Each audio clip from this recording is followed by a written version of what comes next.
Kato Sabino pour le journal Oyo Leona Tongo bus Oyo était le maka liboso ya poste moko nango ezikaki na Tongo lelo kokamwa.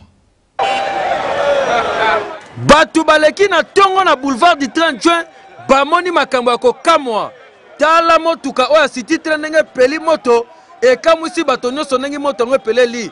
Moto ya kosakana te manque ya instantaire esali loko. Tango bato bazoko tala ndenge mutuka ezosika na mopanzi bandeko likamba kokamwa. Barulage mibale bakeko wele la batterie ba sheke pe bachango maboko.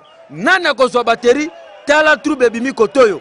Ba weleli basali neti ba négocier na mopanzi.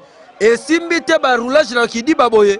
Ba sheke ba yibi batterie mangu ya kosakana te boka awo ne batemo bazoloba. Na tongo to poni bokar ba nubela etake e na batu na kasi bon chauffeur pour na nini a vrai car na été pas bima que to komi ka na boulevard bokar ba nubela ba panzani donc ba misuntu ba bossa ba bilona ba na kati ba portable etake boulage a la batterie ça na moni bonzi melanga likamba ko contrôler mutuka na tongo c'est très important ko bossa na te.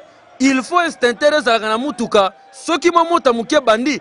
Okoki ko boma yango avant mutuka yanti incendie ya. Talaneti awa motuka incendie na retard.